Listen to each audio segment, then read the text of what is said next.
more with my spring TBR.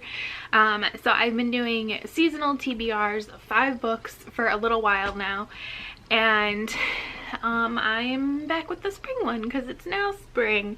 And like I've been saying in a lot of my videos, if the camera moves, I'm sorry, it's my cat, and he likes to like rub himself up against the tripod. Kind of come up with like a strategy for these. So it started last month and is going into this month. So it always has at least an ebook, a nonfiction book, and a book I've been putting off reading for a while. And if I don't read that book, then it gets unhauled. Then the other 2 are just kind of like whatever books. So let's go. And I will start with the ebook. I will show it to you on my phone real quick so you can see the title, because I don't have a fancy thingy here to like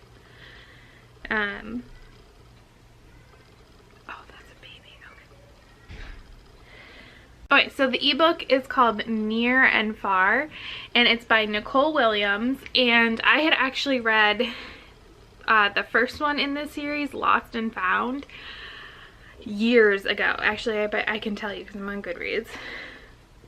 In January of 2014, so over 4 years ago I read it.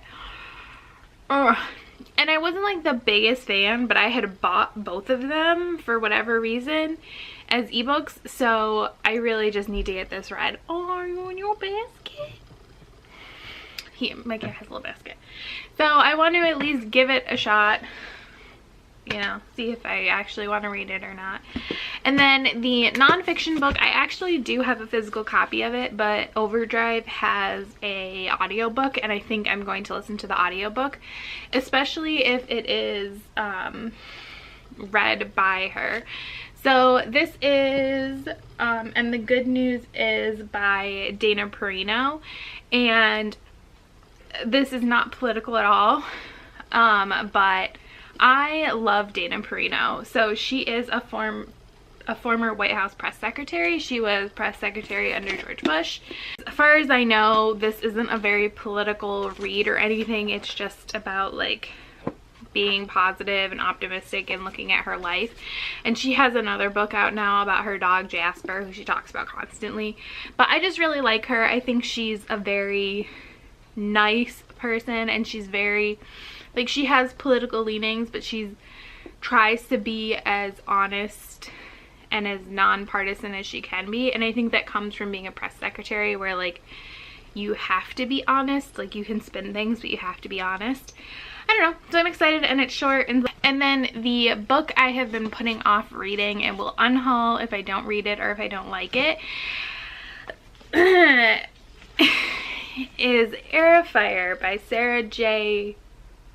Maas, I think. I don't know.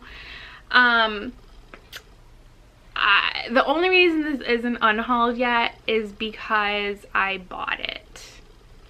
Which I know I've unhauled books I've bought before, but like I'm pretty sure I pre-ordered this because I was like so in to the Throne of Glass hype, but I just was regularly disappointed by this series. But I think a lot starts to change in here. I do not plan on rereading the other books. It's been a long time, but I will at least attempt to give this a try. And then I just have 2 random books. So one, throwing it around, is The Epidemic by Suzanne Young. And I had put The Remedy on my TBR, I think in the fall.